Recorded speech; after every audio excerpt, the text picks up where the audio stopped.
I received the following email from Stuart, an old friend I hadn't spoken to in years. At first, I thought some spammer had gotten a hold of my address book.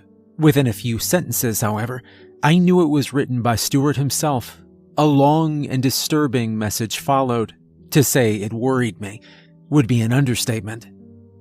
To all contacts from Stuart K. Subject: help. I need to assure you all that this is serious. I'm not joking or making up stories or any of that. This is real. It's real, and it's happening to me. If you're receiving this, it's because I know you enough to ask for your help, and I'm praying that at least one of you has the heart and the means to offer it. The truth is, I'm 1,000 miles from home, and I don't know who else to turn to. The police can't help me. I mean, maybe they could, but I can't get close enough to them to find out. Hopefully one of you can help me, or you can forward this to someone who can. This might take a while to explain. I'm going to give you as much detail as I can so you can understand everything about what's going on, and you can make your own decision from there. Most of you know where I am right now. Danielle and I are in Prague on our honeymoon. Some of you were even at our wedding. God, it already seems like a lifetime ago. I can't believe it's only been 5 days since we celebrated the best day of our lives, and now we're at our lowest point ever. We got to the Czech Republic 4 days ago. The first 2 days in Prague were good. It was a little boring for our taste, so we decided to ask around about any parties that might be going on. Conrad, one of the guys at the hostel, told us he'd seen a party flyer hanging in an internet cafe up the block. Sure enough, we found the flyer he was talking about. It was no bigger than a postcard tacked to the community board, an announcement for some kind of rave. But the problem was, there was no address on it, just a long handwritten website on the back. Danielle wanted to forget the whole thing, but I was still curious. I took the flyer to the girl at the cafe's counter, and I asked her if she knew about it. She said she had no idea, she hadn't even known about the flyer, but that I shouldn't even think of visiting the website without a good VPN. I'm not a computer expert, but I know enough to know what she's talking about. This was dark web territory, the kind of thing where you don't want anyone knowing who or where you are. I asked her if she knew where I could secure that kind of access, and she told me that for $100 American, she just might. I thought Danielle was going to try and stop me again for sure, but by then she was getting curious herself. So I gave the girl the money, and she brought us to a computer in the back, away from where people could see what we were doing. I know it sounds crazy and stupid and all of those things, just a party. I know that. But we were honestly just looking for some innocent fun on our honeymoon, a little danger before we settle down and get old together. We just had no idea how dangerous things were going to get. After typing in the URL, I logged onto the site. It was fairly simple, yet like no website I'd ever seen. Everything was made up of red letters, even the background and the window frames. All the page had was a story about some guy looking at himself in the mirror and not trusting his own reflection. For a minute, we thought we'd been pranked, possibly by the girl at the internet cafe, tricking us out of $100. But just as we were about to give up, a pop-up appeared on the screen in big red letters. Do you like fun? Yes or no? Danielle and I laughed at the question, but I figured what the hell, and I typed yes into the box. After another minute, the pop-up disappeared and was replaced by another. It was a formal invitation to the greatest party in all the world. Do you accept? Danielle gave me the go-ahead, so I typed yes again. We waited for a few minutes, so long that I thought the computer had frozen, but then a new pop-up appeared. This time it was an address and a reminder to bring our dancing shoes. We left the internet cafe and walked toward where I thought the address might be, stopping to buy some booze on the way so we wouldn't have to trust whatever was on offer at the party. That was my idea, and it made Danielle feel better about what we were doing. The problem was, we couldn't find the address. I asked an old guy closing up a newspaper stand if he knew where it was, but he conveniently didn't know English, or at least pretended not to. We got a little lost after that. and it was starting to get late, so I decided to look up the address on my phone. I didn't like doing it without all the protection we'd had back at the internet cafe, but I figured there wasn't much risk in looking up a simple address on the internet. People do it every day. It turned out to be the location of an old indoor flower market, which seemed like a strange place to have a party. We went there with a lot of hesitation, walking through a few blocks of industrial buildings that were either abandoned or in terrible condition. Danielle doubted we were even in the right place, but then, when we were thinking of turning back, we saw it. The building was about half a block long, concrete, with a massive skylight for a roof. Half the windows were broken, the others too dirty to see through. As we approached, we could hear a big party going on inside. Loud music thumping, and so we felt confident enough to hold each other's hand and head inside. The party was immediately wilder than we'd expected. 100 bodies dancing to heavy dance music, all cramped together in the old brick and metal building. Most of them either had too much clothing or not enough. But that wasn't the craziest part. It was the fact that they were all wearing masks. At this point, I was starting to get a little suspicious of Stuart's email. I'd heard stories about those parties, always somewhere in Europe, always full of details about mysterious partiers in strange places. But the thing was, I knew Stuart.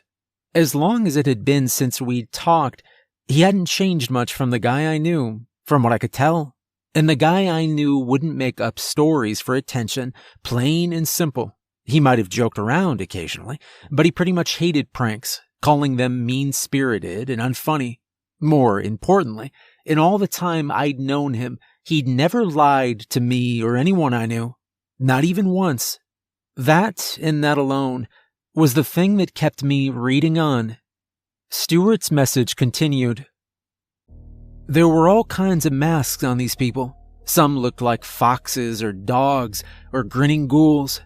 Others were more of the Venetian Mardi Gras style, black and gold with glitter and lace. Blocking our way in was a girl in a Japanese demon mask. She wore a white suit with white shoes. She stopped us and asked if we had invitations. I half expected her to sound Japanese, but her accent was distinctly Eastern European, though exactly where she was from I couldn't make out. I didn't know what to say. But then Danielle told her about the website from the flyer. The Japanese demon girl stared at us for what felt like a full minute. Eventually, like a spell had been broken, she handed a mask to each of us. They were white faces, with slits for eyes, and she didn't let us walk past her until we put them on.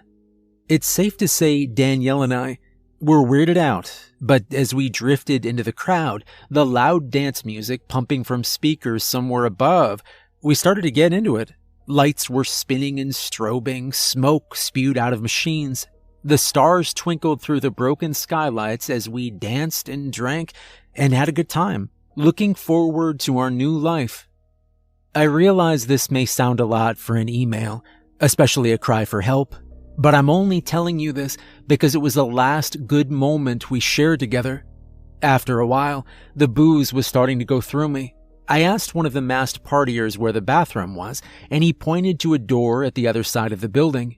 Danielle held my mask and waited for me as I ducked through the rusty metal door, which I learned too late led not to a bathroom, but outside, to a back lot. I tried to turn back, but the door had already closed behind me. The music immediately cut out. Standing in an empty lot overgrown with weeds and loud with crickets, I thought someone had played a trick on me. Then I realized it was probably what people were using for a bathroom, so I stepped carefully into the shoulder-high weeds and I went as quickly as I could. When I was done, I found the door I'd exited from was actually locked and no amount of banging was getting anyone's attention. The most intense panic attack I'd ever felt hit me as I realized what I'd done. I dragged Danielle to an illegal party in some abandoned building on the outskirts of Prague without telling anyone where we'd gone, and then I topped it off by leaving her alone.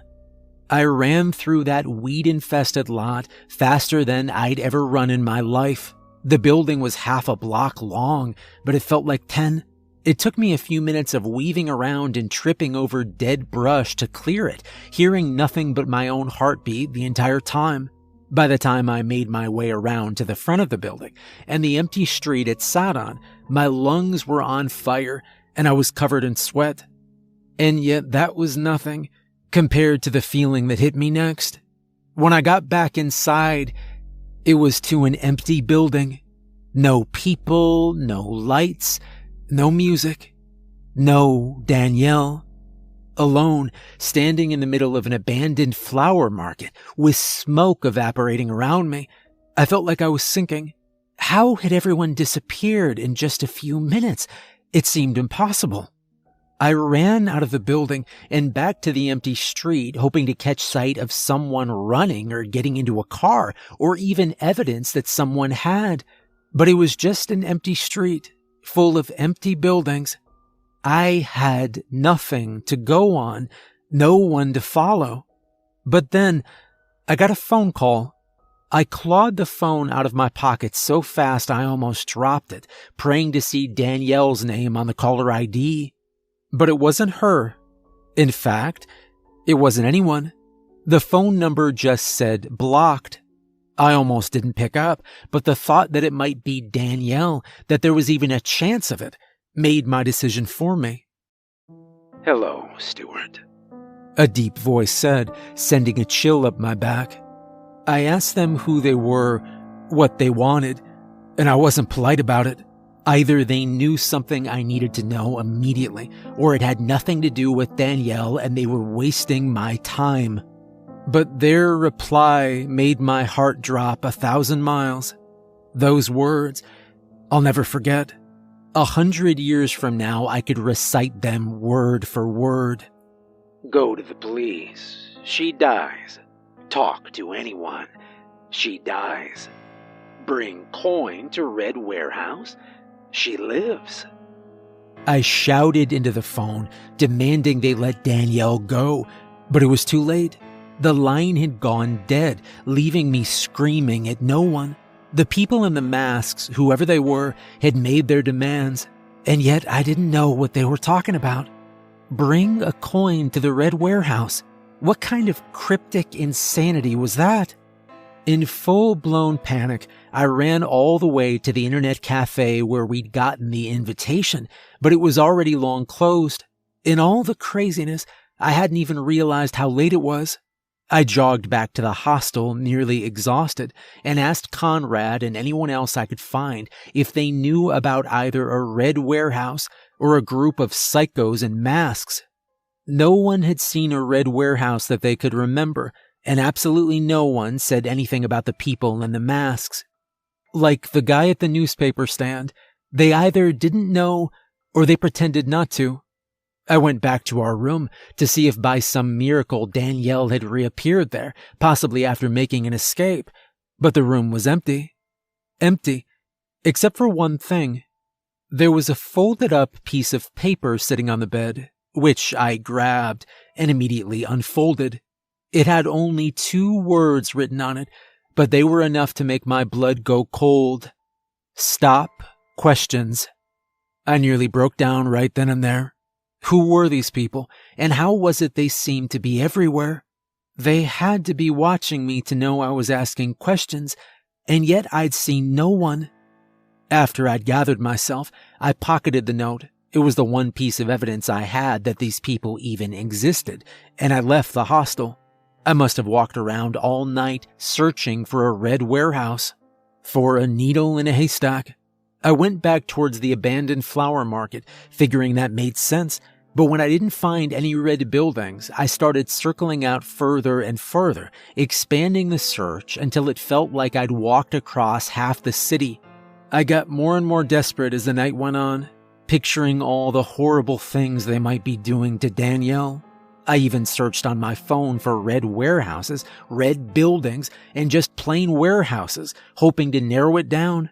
I swore I was being watched from windows and alleys when my back was turned, but whenever I looked, there was no one there. But when I did it, when I finally found it, I knew right away it was the one I was looking for. It was the kind of place you wouldn't give a second look if you were just passing by, but once you knew to look for it, once you had some clue as to the terrible things happening inside, you couldn't help but notice how wrong it looked. Not a single homeless person or stray dog were anywhere near that building, like they all knew to keep their distance. Even the rats stayed away from that place. Me, I had no choice. I walked through the front door of the red warehouse expecting a guard or a bouncer or something, but found no one there to stop me. I got the feeling they didn't worry much about people trying to get in. The warehouse was old and falling apart, pitch dark, with a ceiling of rusted out girders. It had been built as one big open space, but then cut up into smaller rooms by hand-built walls. Indescribable smells and sounds hit me from every side as I walked through that warehouse, not wanting, but having to look inside the rooms for some sign of Danielle. Even now my mind's struggling to make sense of those images, to the point where I might be combining some of them, not that it matters.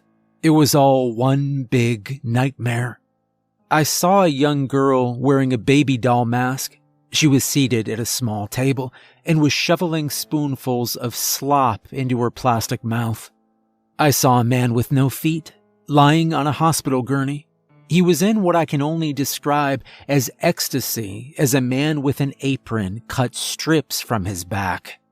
I saw a naked woman struggling to breathe inside a layer of black latex. It was one confusing scene after another. A room full of guns, with 8 blindfolded men standing over an old man shooting up in a lounge chair.